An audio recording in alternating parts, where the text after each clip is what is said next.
कारण वरुणालय अकारण करुणा वरुणालय पूर्ण ब्रह्म भगवान श्री योगीश्वर श्याम सुंदर की वाङ्मय मूर्ति श्रीमद्भागवत की परम पवित्र अमर कथा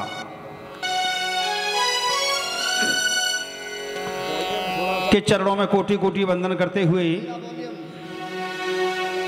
कथा स्थल पर आवाहित विराजित समस्त देवी देवताओं के चरणों में बार बार नमस्कार करते हुए अपने जीवन को धन्य बनाते हुए आज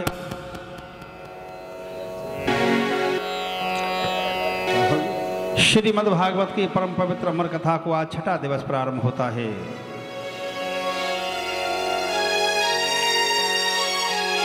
भगवत प्रेमियों, स्वामी श्री सुखदेव जी महाराज राजा परीक्षित को सावधान करते हैं कि हे राजन,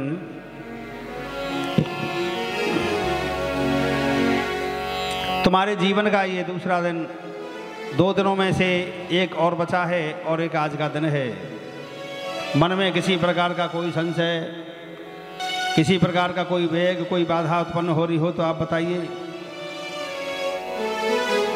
राजा परीक्षित कहने लगे, हे सदगुरुदेव, मुझे भगवान की वही रसमयी कथाओं का ही आप श्रवण कराइए। मेरा जो भी समय जीवन का शेष बचा है, मैं चाहता हूँ मेरे जीवन का एक एक पल भगवान की रसमयी कथाओं को श्रवण करते हुए व्यतीत हो। अब मुझे मृत्यु का कोई भय नहीं रहा। मेरा मन भगवान नारायण के चरणों में अटल लग गया है। जो भी जीवन का शेष समय बचा है उसका सदुपयोग करते हुए आप मुझे वही भगवान की रसमयी कथाएं श्रवण कराइए। तो देखिए, स्वामी श्री सुखदेव जी महाराज कहते हैं कि हे राजन,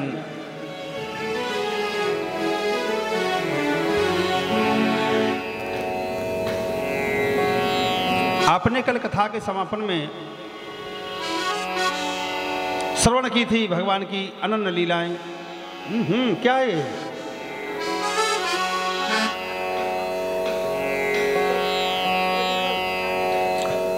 गोवर्धन महाराज की पूजा की कथा आपने सुनी। गोवर्धन पर्वत में भगवान श्याम सुंदर स्वयं प्रवेश कर गए थे। भगवान श्री श्याम सुंदर ने गोवर्धन पर्वत को उठा करके ये दिखा दिया कि देखिए,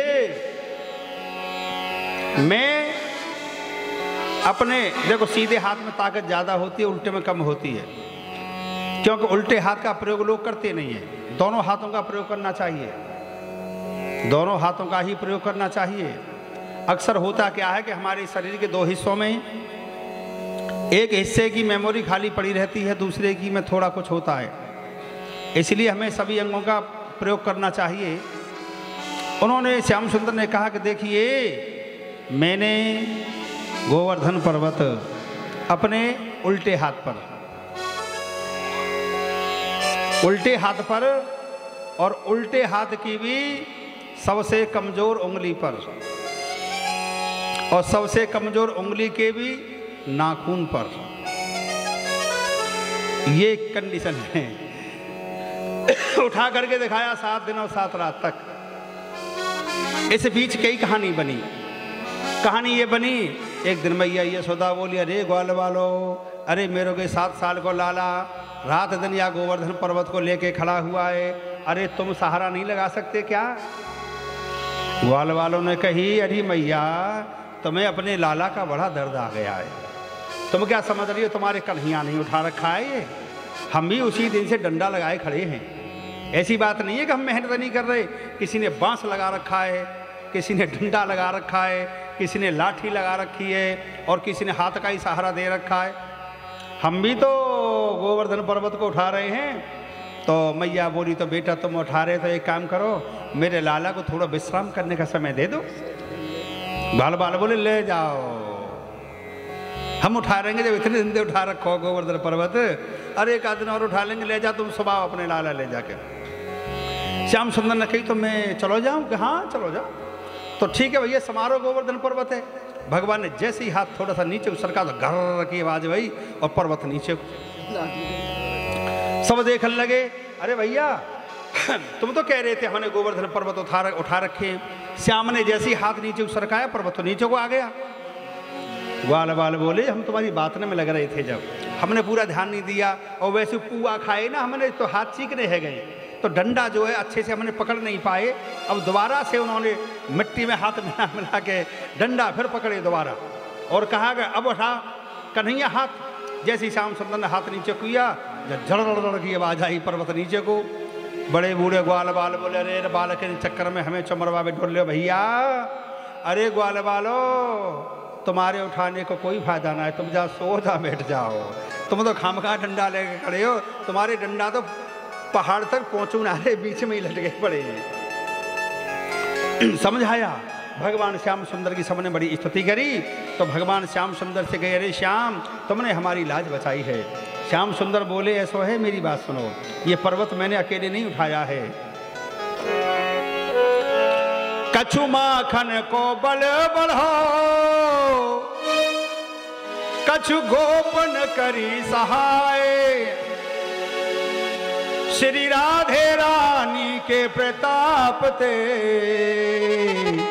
मैंने गिरवर लियो उठाए। भगवान श्याम सुंदर ने कही, अरे भैया ऐसी बात नहीं है, कछु गोपिन को बल बढ़ो, कछु इनकी भी ताकत लगी है, कछु गोपन करी सहाय। और एक बात और बताऊं, मैंने बड़े बड़े मक्खन चुरा चुरा के तुम्हारे खाए, आज वो मक्खन काम आ गया। गोपियां कहने लगी, श्री राधा रानी के प्रताप से ये जो पर्वत उठाए मैंने, श्री राधा रानी के प्रताप से मैंने गिरवर लियो उठाए। बोलो श्री राधा रानी की जय हो।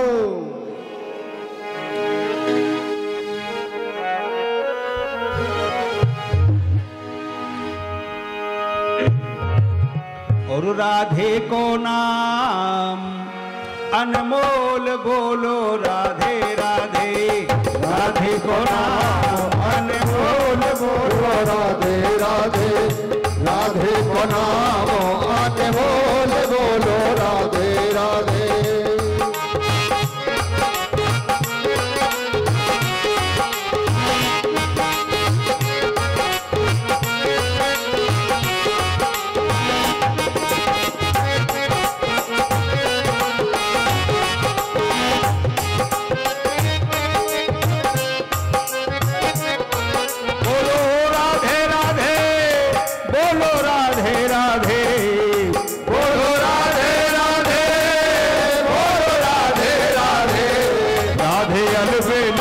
सरकार बोलो राधे राधे, राधे सरकार बोलो राधे राधे, राधे नाम अनमोल बोलो राधे राधे।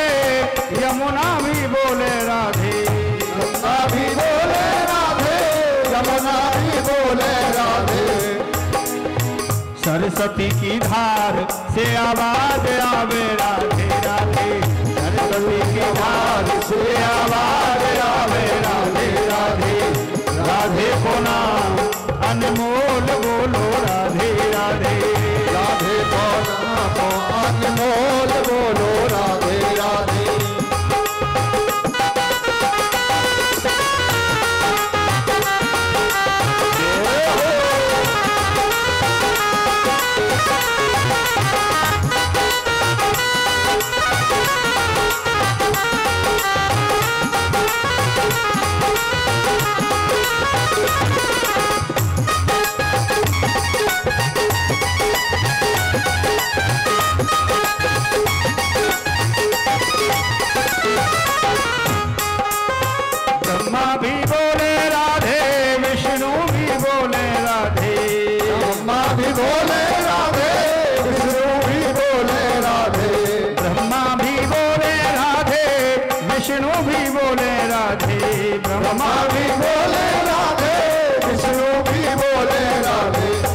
जी के डमरू से आवाज आवे राधे राधे, शिव जी के डमरू से आवाज आवे राधे राधे।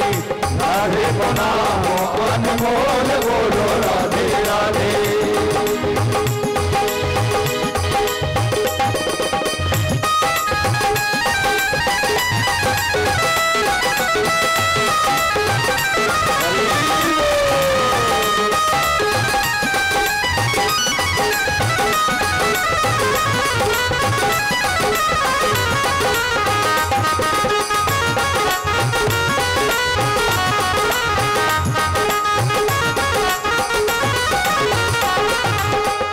गैया भी बोले राधे, बछड़े भी बोले राधे, गैया भी बोले राधे, बछड़े भी बोले राधे।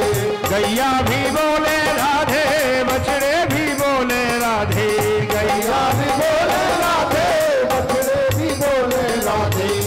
दूध की धार से आवाज आवे राधे राधे, दूध की धार से आवाज आवे राधे राधे। राधे को नाम अनमोल बोलो राधे राधे, राधे को नाम अनमोल बोलो राधे राधे।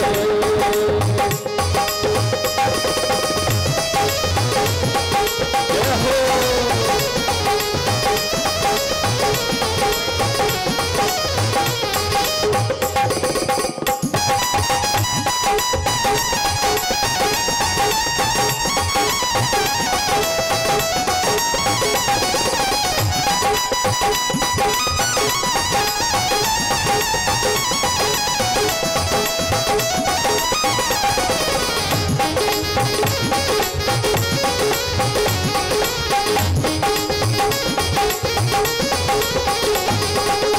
राधे को नाम अनमोल बोलो राधे राधे, राधे को नाम अनमोल बोलो राधे राधे, राधे को नाम अनमोल बोलो राधे राधे, राधे को नाम अनमोल बोलो राधे राधे।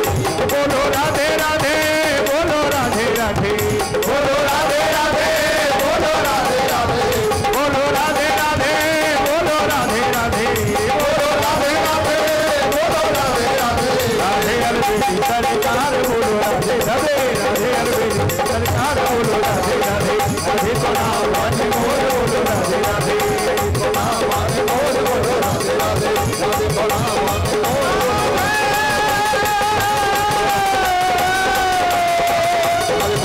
अनमोल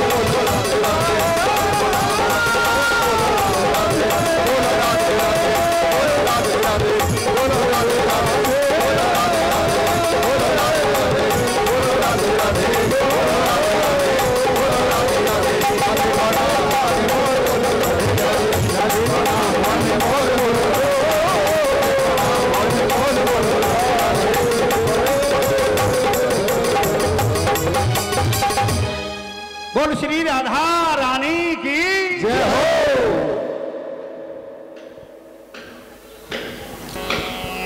भगवान श्याम सुंदर कहते हैं, जो मेरा भक्त एक बार भी अपने मुख से राधा बोलता है, एक बार भी अगर कोई राधा अपने मुख से बोलता है तो मेरे हृदय में इतना प्रेम उमड़ता है।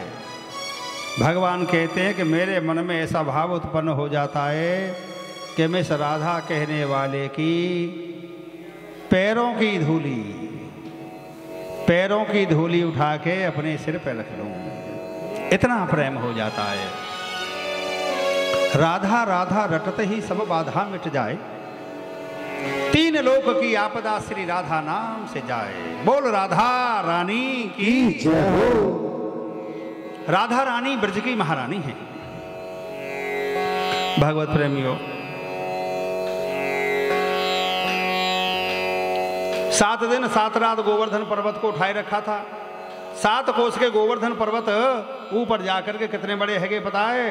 84 कोस के हो गए। छतरी बन गई, जैसे छाता होता है ना, ऐसी ब्रज 84 मंडल जो है वो 84 कोस में फैला है। गोवर्धन महाराज 84 कोस के हो गए। 7 दिन 7 रात तक लगातार पानी बरसता रहा, लेकिन ब्रज के ऊपर एक पानी की बूंद नहीं आई। सुखदेव स्वामी ने राजा परीक्षित से ऐसे कहा, तो राजा परीक्षित बोले गुरुदेव, इंद्र ने जब गुस्सा में इतना पानी बरसा तो कहाँ गया पानी सारा? बोले कि भगवान का चक्र घूम रहा था, सुदर्शन चक्र, और गोवर्धन पर्वत भी गर्म हो गए। गोवर्धन पर्वत गर्म हो गए, पानी जैसे बरसता था भाप बन के वापस उड़ जाता था। और इधर अगस्त्य ऋषि, भगवान राम जिस समय वनवास के बाद अयोध्या लौटे थे तो सीता जी ने कही कि देखो अब तो प्रभु आप राजा बन गए हैं, और जिनके घर में भगवान की कृपा से सब कुछ हो तो उन्हें एक काम जरूर करते रहना चाहिए, क्योंकि समय बदल जाता है। एक जैसा समय किसी पर कभी रहता नहीं है। अगर जो आज दुखी है व्यक्ति तो उसे खुशी इस बात की होनी चाहिए कि दुख एक दिन खत्म हो जाएगा, सुख दे करके जाएगा। और जो व्यक्ति सुख में है खूब, उसे डर इस बात का भी रहना चाहिए कि सुख की भी एक सीमा है, ये सुख जब खत्म होगा तो दुख दे करके जाएगा। भगवान भी कहते हैं कि मैं जितना प्रसन्न न यज्ञ से होता हूँ ज़्यादा प्रसन्न, न दान पुण्य से ज़्यादा प्रसन्न होता हूँ, ना बड़ी बड़ी तपस्या से प्रसन्न होता हूँ।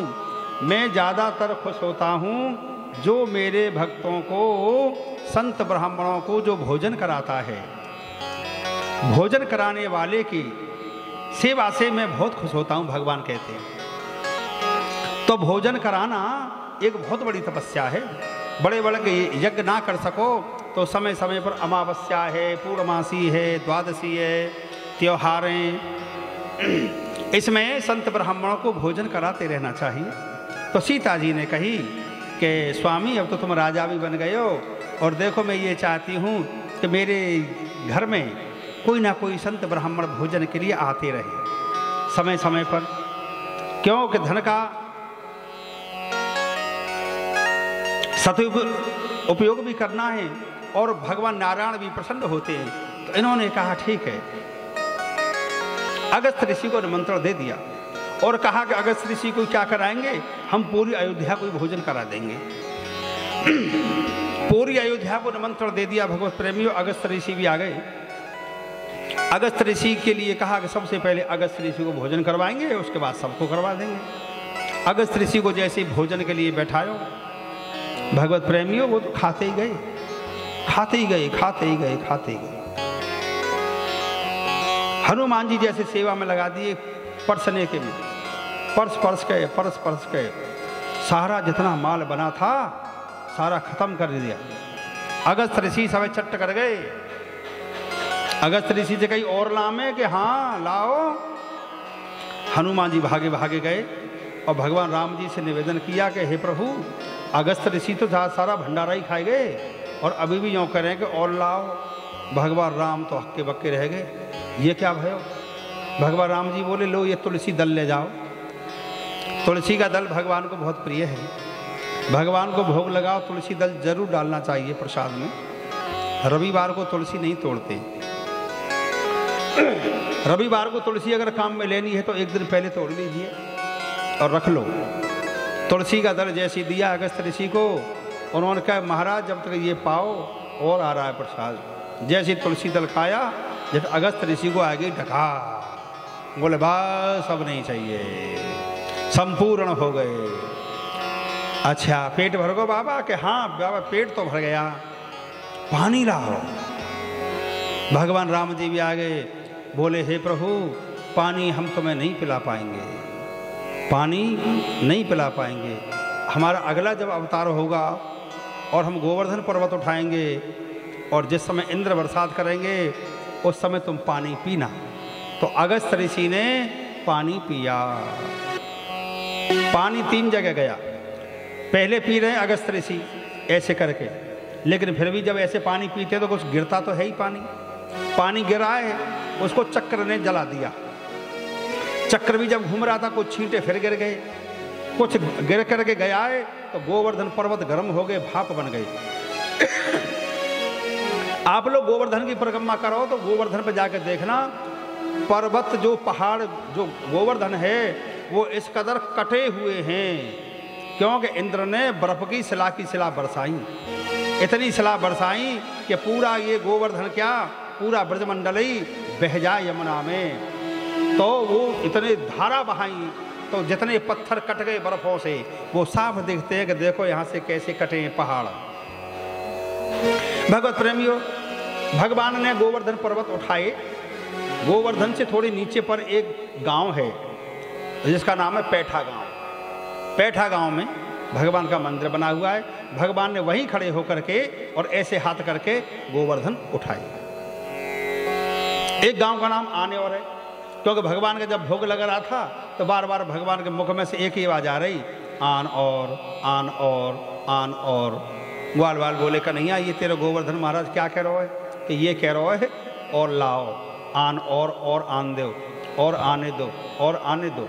ग्वाल बाल बोले सारे टोकरी खाली है गई, तेरो कैसो देवता भूखो है, हम भी तो कुछ खाएंगे, हमारा भी तो ख्याल कर। श्याम सुंदर बोले गोवर्धन महाराज आज ही आज खावेगो और हमेशा सबको खवावेगो। इतने भंडारे गोवर्धन की परिक्रमा में चलते हैं, पूरी दुनिया में इतने भंडारों की सेवा कहीं भी आप लोगों को नहीं मिलेगी। हर प्रकार की सेवा गोवर्धन में, पानी की प्याऊ और भोजन भंडारे हमेशा चलते रहते। बोल गोवर्धन नाथ महाराज की जय हो। और बादलों ने जब इंद्र से जाकर के कही, अरे भैया इंद्र पूरा पानी खत्म हो गया, कोई बर्फ नहीं बची, सारे ओले सब बरसा दिए, लेकिन ब्रजमंडल पे तो धूप निकल रही है। इंद्र ने झांक करके देखा, अरे यहाँ तो धूप निकल रही है, गैया चल रही है। इंद्र जो है अहंकारी देवता भगवान के पास में आयो और यानी आकर के क्षमा मांगी है।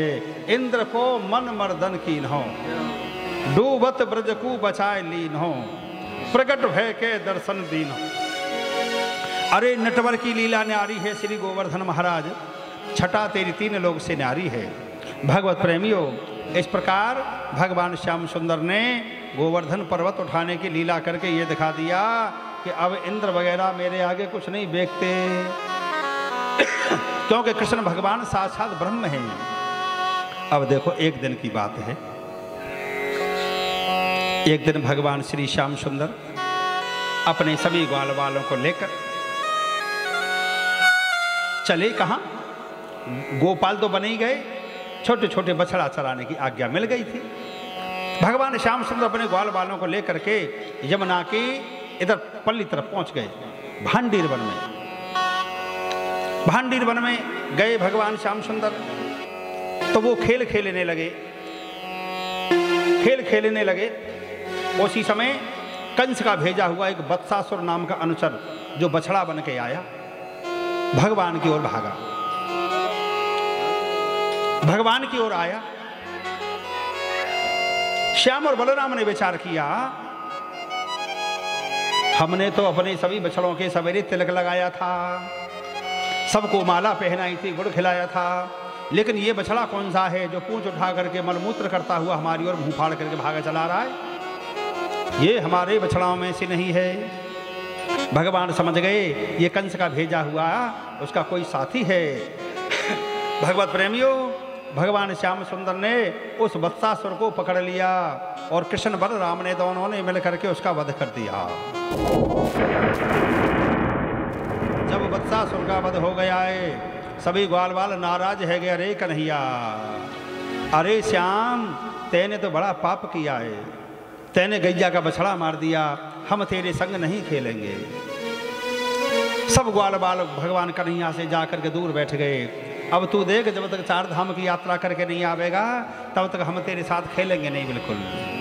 श्याम सुंदर बड़े उदास भये। श्याम सुंदर ने कही, अरे मेरे मित्रों, अरे मेरे बाल सखाओ, ये बछड़ा नहीं था, ये कंस का भेजा हुआ दुष्ट था, पापी, इसको मरना ही था। कि नहीं, हम नहीं मानेंगे। भगवान श्याम सुंदर ने उसी समय उस भांडीर वन में एक कुआं खोदा, बांसुरी से कुआं खोदा है और सभी तीर्थ नदियों का जल उसमें आवाहित किया।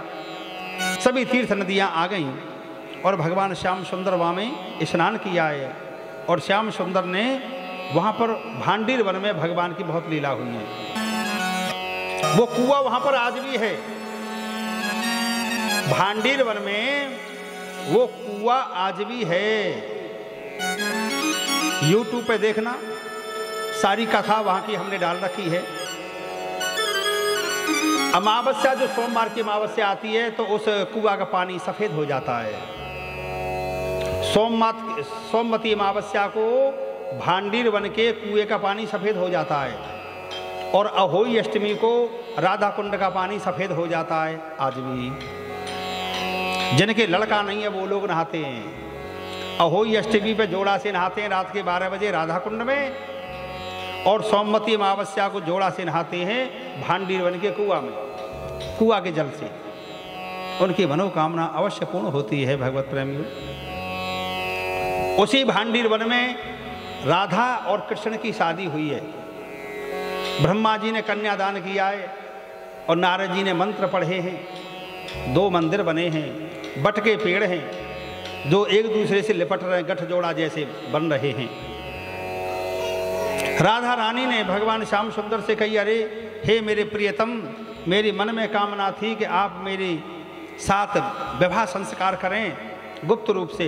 ये भागवत में उल्लेख नहीं है इस चीज का, ये गर्ग संहिता के अंदर है ये कथा। भगवान श्याम सुंदर से राधा रानी बोली, हे स्वामी, इस टीला पर बैठ करके आप मेरी मांग में सिंदूर भरो। भगवान ने श्री राधा रानी के मांग में सिंदूर भरा है, और भगवान श्याम सुंदर ने कही, हरे राधे, आप हमसे कुछ मांगो। श्री राधा रानी बोली, हे मेरे प्रियतम, मैं तुमसे एक बात मांगना चाहती हूँ। आप मुझे एक वचन दीजिए कि क्या। राधा रानी ने कही, इस स्थान पर जो भक्त आए, जो भी भक्त इस भांडीर वन नाम की जगह पर आए जहाँ मेरी मनोकामना पूर्ण हुई है, वहाँ आने वाले समस्त भक्तों की कामना पूर्ण होनी चाहिए। भगवान श्याम सुंदर ने हाँ कहने से पहले कहा, अरे राधे, तुम कह रही हो तुम्हारी कामना इस जगह पर पूरी हो गई, आने वाले समस्त भक्तों की कामना पूरी हो जाएगी, तो यहाँ तो बहुत पब्लिक आएगी, बहुत लोग आएंगे, किस किस की पूरी। श्री राधे रानी ने कही, ब्रज में चाहे कितनी भी दुनिया आए, लेकिन यहाँ पर गिने चुने ही भगत आएंगे जो मेरे अनन्य प्रेमी हैं, जो मेरे रसक हैं, जो हमारी कथाओं के दीवाने हैं, जो हमारी रात दिन भक्ति करते हैं। इस भांडीर वन में वही आएंगे। बाकी लोग तो केवल मथुरा जाएंगे, वृंदावन जाएंगे, गोवर्धन जाके बस इतने पे ही मान लेंगे कि हमने ब्रज की यात्रा कर ली। भगवान ने कहा, चलो ठीक है, हम आशीर्वाद, हम ये वचन देते हैं, इस भांडीर वन में जो भी भक्तगण आएंगे अपनी कामना लेकर के उनकी कामना अवश्य पूर्ण होगी। बोलिए श्री बांके बिहारी लाल की जय हो। और इस प्रकार ये यहाँ की लीला हुई। भगवान श्री श्याम सुंदर ने विचार किया, मेरा दामा नाम का जो मित्र बहुत गरीब है, ये दामा नाम का जो मेरा मित्र है, ये बेचारा बड़ा गरीब है, इसकी गरीबी मैं कैसे दूर करूं। हर माता पिता की इच्छा होती है कि मेरा बालक बलवान बने, मेरा बालक अच्छे कपड़े पहने, सुंदर लगे, पढ़े लिखे, उसकी शुभकामनाएं होती है माता पिता की अपने बच्चों के साथ। ऐसी भगवान की इच्छा होती है मेरे भक्त सभी सुखी हों। भगवान ने विचार किया कि मेरा दामा नाम का जो मित्र है ये बहुत गरीब है। राधे ने कही, तुम्हारे दामा नाम का जो मित्र इतना गरीब है, तुम्हें इतनी चिंता लग रही है, तुम कहो तो मैं वाकई भंडारे भर दूं। भगवान बोले, नहीं, ऐसा नहीं हो सकता, ये नियम नहीं है देवी, ये नियम नहीं है। जब तक दामा मुझे कुछ ना दे देगा तब तक मैं उसे कुछ दे नहीं सकता। ऐसे रुक्मिणी ने कही सुदामा के लिए, तुम्हारा सुदामा इतना गरीब है, बाकी गरीबी दूर कर दूं। भगवान बोले, नहीं कर सकती हो तुम, जब तक वो